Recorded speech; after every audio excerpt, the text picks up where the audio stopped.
Hello, boys and girls. I'm so glad you have joined me tonight for Pajama Prayers. Thank you so much. I look forward to spending time with you each Saturday evening. So thanks for being here. We have a great show in store for you tonight. We have a game of hidden pictures, races, the new kind of hidden pictures that we've been playing. And we also have a brand new story that I know you are going to absolutely love. So let's get started first with the game of hidden pictures. Are you ready? Good luck to you. Let's dive deep to the ocean floor for this racer puzzle. Of course, the picture in this puzzle is too wide to fit on the screen, so it will move slowly from one side to the other. That way you'll be able to see the whole thing and find the hidden objects. It looks like another fun day at the aquatic amusement park, especially for those riding the Wave roller coaster. But there are many hidden obstacles around the park that might weigh them down and make it difficult for the sea creatures to get around. Look for the hidden anchors and count out loud as you find each one. There are 25 hidden anchors. In this round, you'll have 25 seconds to see the whole picture. Find the hidden anchors. Ready to start your search? Anchors away!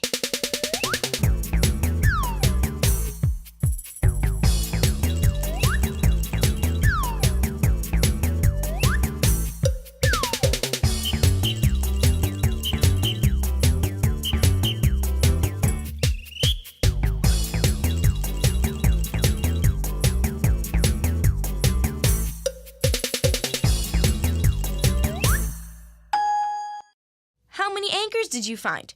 If you found 10, take a bow. Okay, let's try it again. Only this time, you'll have a whole minute to find as many anchors as you can. Ready? Go!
How'd you do that time?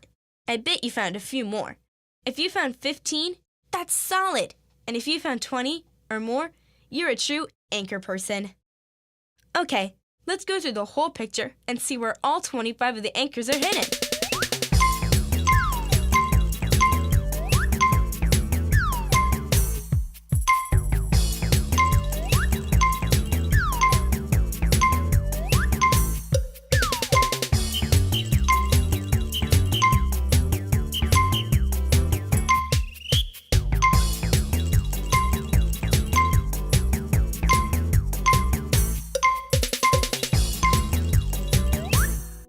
The sea creatures sure look like they're having a great time at their underwater amusement park.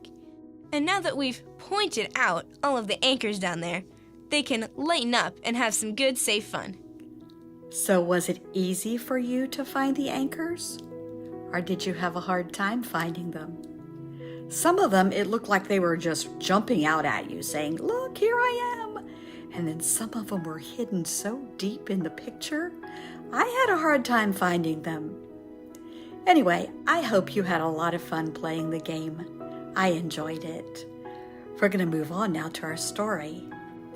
We have a special story tonight, and it is written by Max Lucado. The name of the story is You Are Special. You're going to love this. So get ready and get settled in, get comfortable, and get ready and watch. Here we go. You Are Special by Max Lucado.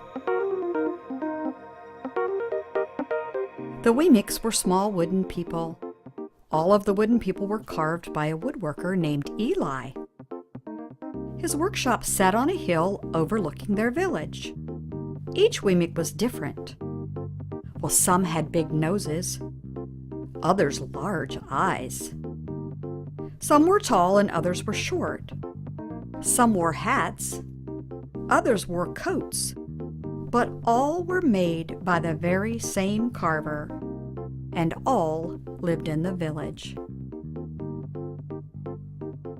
And all day, every day, the Weemics did the same thing. Well, they gave each other stickers. Every Weemic had a box of golden star stickers and a box of gray dot stickers. And up and down the street, all over the city, people spent their days sticking stars or dots on one another. The pretty ones, those with smooth wood and fine paint, always got stars. But if the wood was rough and the paint chipped, the Weemics gave dots. The talented ones got stars too. Some could lift big sticks high above their heads or jump over tall boxes. Still, others knew big words and they could sing pretty songs. Everyone gave them stars. Some Weemics had stars all over them, and every time they got a star, it made them feel so good. It made them want to do something else and get another star. Others, though, could do little, and they got dots. Ooh. Punchinello was one of those. Well, he tried to jump high like the others, but he always fell. And when he fell, the others would gather around and give him dots. Sometimes when he fell, his wood got scratched. So the people would give him more dots. Then, when he would try to explain why he fell, he would say something silly and the Weemics would give him more dots. Well, after a while he had so many dots that he didn't even want to go outside. He was afraid he would do something dumb, such as forget his hat or step in the water. And then people would give him another dot. In fact, he had so many gray dots that some people would come up and give him one for no reason at all. He deserves lots of dots. The wooden people would agree with one another. He's not a good wooden person. Well, after a while, Punchinello believed them. "I'm not a good Weemic," he would say. The few times he went outside, he hung around with other Weemics who had lots of dots. He felt better around them. Well, one day, he met a Weemic who was unlike any that he had ever met. She had no dots or stars. She was just wooden. Her name was Lucia. It wasn't that people didn't try to give her stickers. It's just that the stickers didn't stick. Some of the Weemics admired Lucia for having no dots, so they would run up and give her a star. But it would fall off. Others would look down on her for having no stars, so they would give her a dot. But it wouldn't stay either. "That's the way I want to be," thought Punchinello. "I don't want anyone's marks."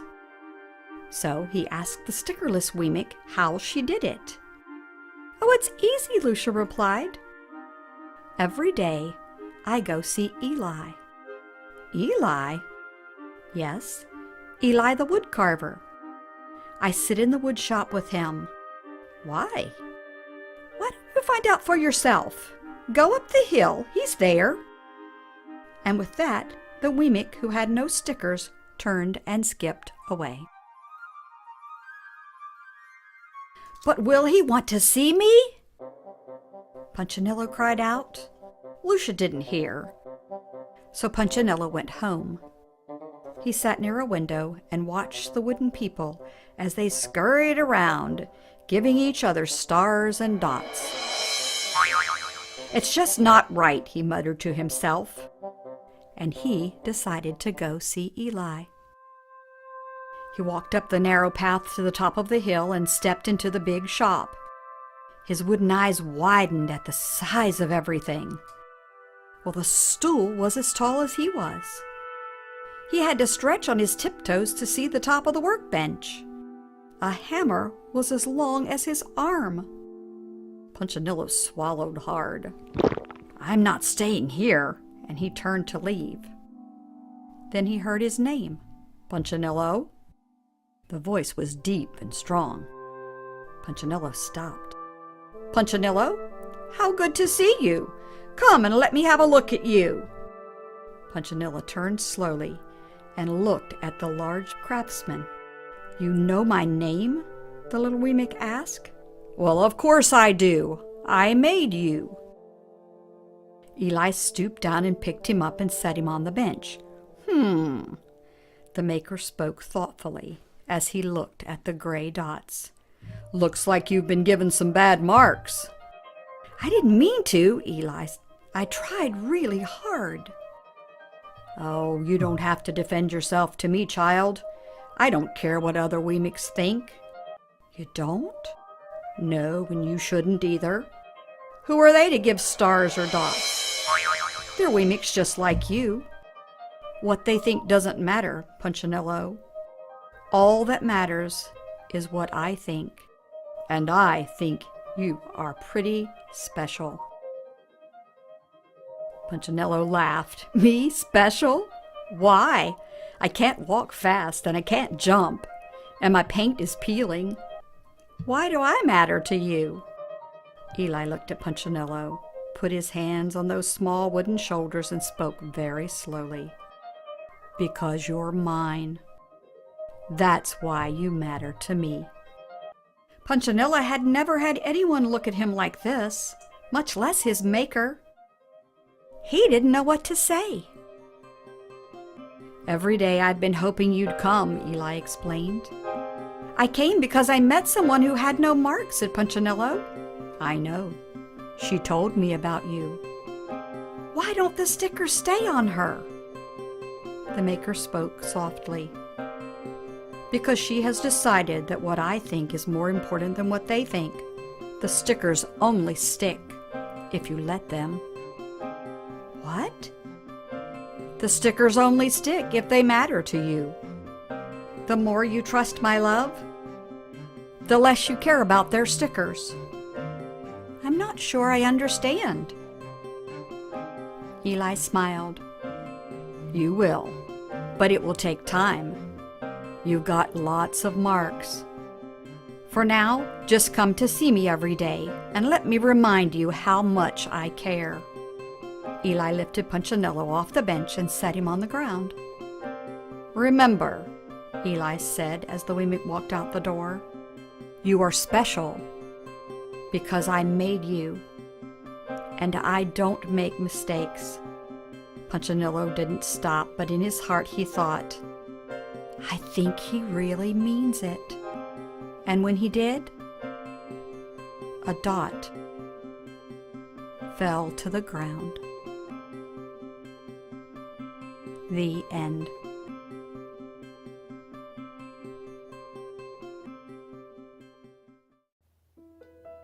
Did you know that God made you so special? He didn't make anyone else like you. Just you. There's no one else exactly like you. And the Bible tells us that we are so loved by God. Our scripture verse for tonight is found in the book of Isaiah, chapter 43, and verse 4. It says, "You are precious in my eyes, and I love you." Isn't that so nice?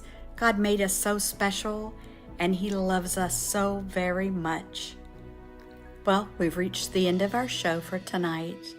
I hope you enjoy your week knowing that you are so loved. Turn to someone there with you tonight and say, "You are worth more than you know, capable of more than you think, and loved more than you can imagine." Good night.